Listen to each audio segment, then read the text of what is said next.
Hi, it's Steve. Today we'd like to show you how to change the defrost heater on your refrigerator.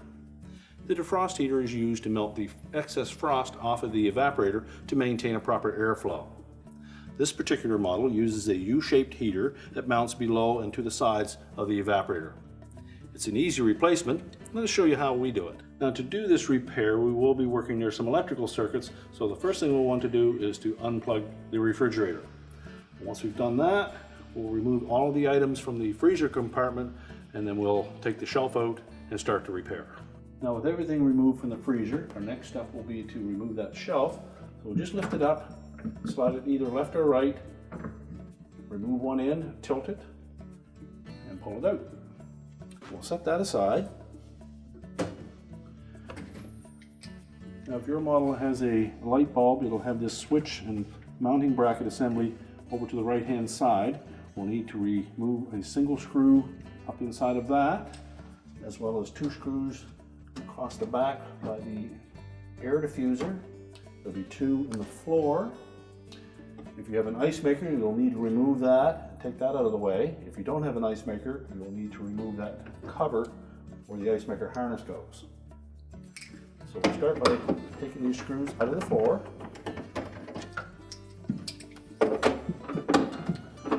These screws are 1/4 inch hex head screws.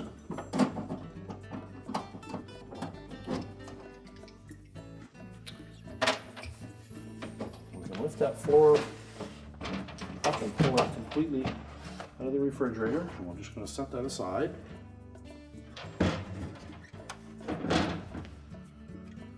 Next, we'll remove that one on the cover.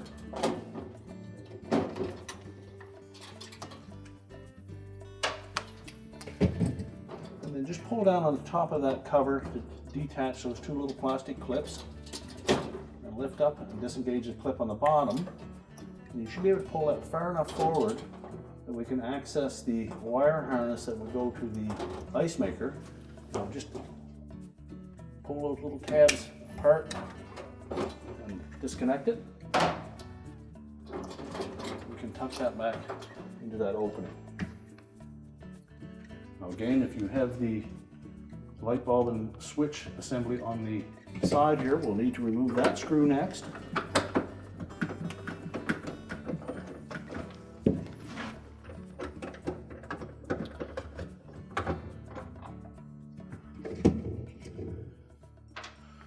And just lower that down, but support it, and then we'll pull that assembly forward.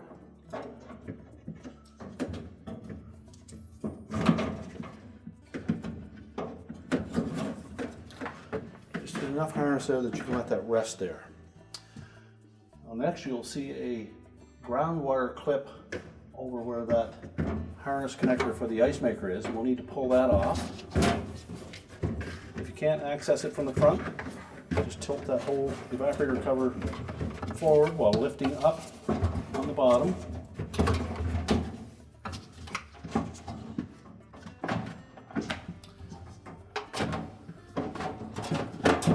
There is enough wire there that you can then pull that off of that tab. Just let that aside. And then lift the whole evaporator cover and air diffuser out of the freezer, and we'll set that aside. Now, chances are the evaporator on your refrigerator freezer is completely iced over, so you'll need to allow that to defrost, or use a hair dryer and just gently apply some heat to that to let it defrost. Now, there will be an excess of water go down through that drain, and it'll probably overflow the drain pan underneath your refrigerator, so you may need to mop that up. Now next, we're going to remove this assembly. It's not necessary for you to do so, but it makes it easier to see how we're going to replace that element. So we'll just follow that wire harness through these little channels on the top of the fan housing bracket.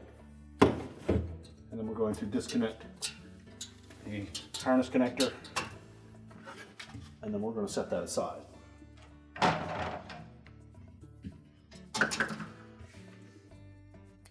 Now the defrost heater runs across the bottom and up both sides.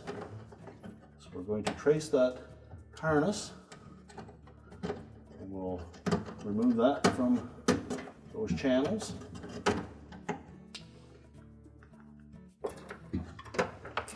There's a connector over on the left side here. We'll need to disconnect that. Just release the locking tab and pull it apart. Now there are also two styrofoam blocks on either side, and those are in position to prevent air from getting up through there or heat from getting up through there, so we want to make sure that we don't damage those. They're just pushed in between the evaporator tubing, so we'll just pull those out. Now our next step will be to disconnect the wire harness to the heater. Dislocate it again over here on the left side, and there's a little locking tab on that connector. You just need to lift up on that and separate the two halves. Then we'll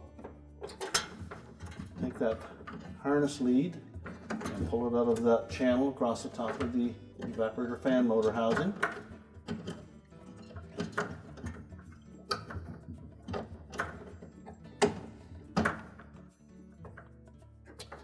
And on either side there are two styrofoam blocks that we'll need to pull forward or remove. And make sure that the evaporator is completely defrosted before you attempt that. You don't want to break those styrofoam blocks. So either just move them enough that we can pull the harness out around them, or remove them completely. We will be reusing those later. Now next, across the bottom there are three little metal tabs that we'll need to bend out of the way to drop that heater down from that mount. Now you will need a pair of needle nose pliers, and just bend those tabs enough so that we can clear that heater.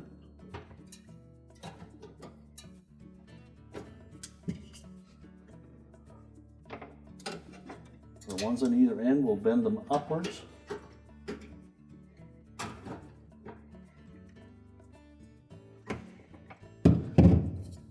And there's one in the middle that will get pulled forward.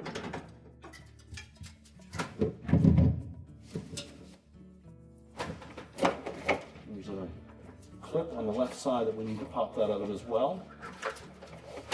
And then just carefully maneuver that heater so that it drops out of the brackets. And use caution when working in this area. The fins on that evaporator are very sharp. Once we've got that free, we can then discard the old element. Now next we're ready to put the new heater in. I want to make sure that we keep the connector side of that harness to the left. And make sure that it is straight as possible. And we'll fit it into those little channels on the bottom. Once we have them in position, we'll fold those tabs back over.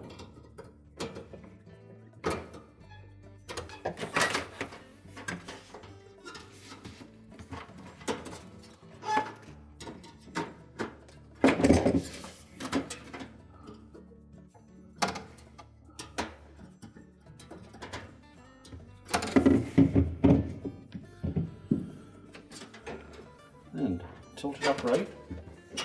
Line up that left side with that little clip. And push it in until it locks it in a vertical position. And we'll route that harness around on the left side.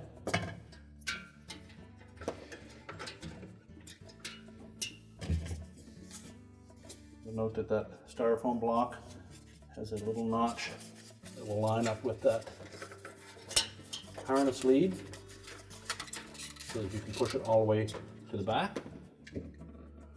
The same on the right hand side.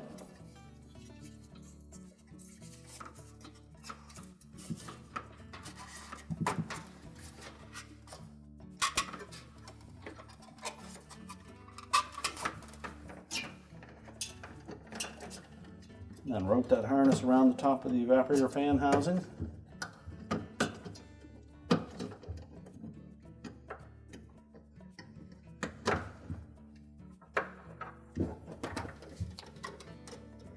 across the little clip on the bottom of the fill spout for the ice maker. And then we'll reconnect it to the connector that has the two white and single brown wire. Make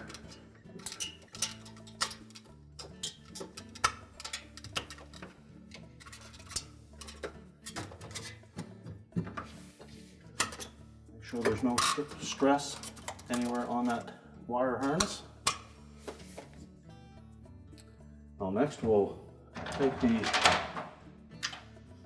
light bulb and switch assembly and we'll reconnect the harness for it. Again, make sure that the locking tab engages and then thread that harness through that same channel on the top of the fan motor housing.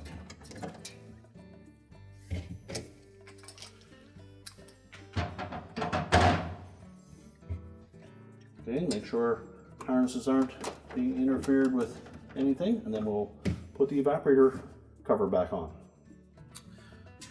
So we'll take the evaporator cover, we're just going to slide that into the freezer opening. And our first step is to pull that harness through that rectangular opening on the left side, and as well to reconnect that ground wire to the metal tab at the top of that opening. So we'll start by clipping that on, make sure it fits on nice and snug. And just maneuver that panel towards the back. We will need to balance that control housing.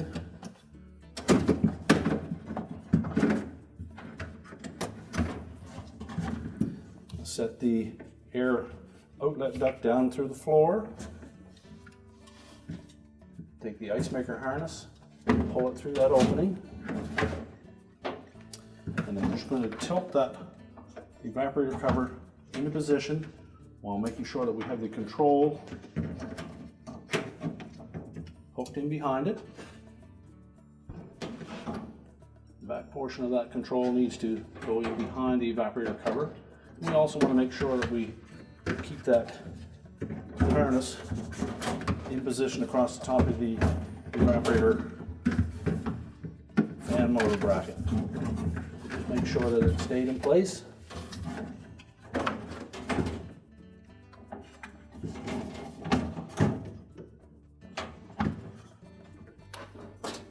And then tilt it back into position.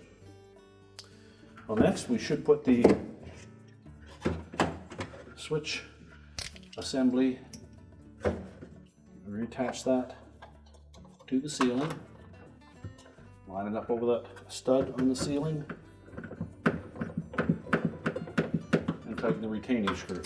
That'll hold that in place. Make sure the screw holes line up at the top of the evaporator cover, that we still have our harness through, and that the ground tab is firmly attached. So next we'll take that cover and we're going to just fit that harness connector into this to hold it in place.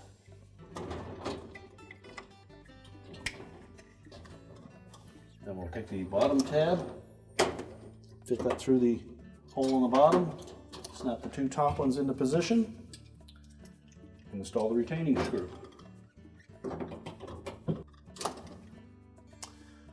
Next we'll put the two screws in across the top. And next we'll put the freezer floor back in.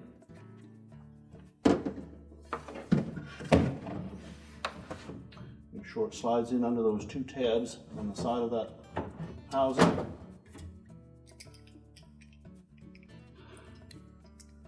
And install the retaining screws on either side. Next we'll put the freezer shelf back in.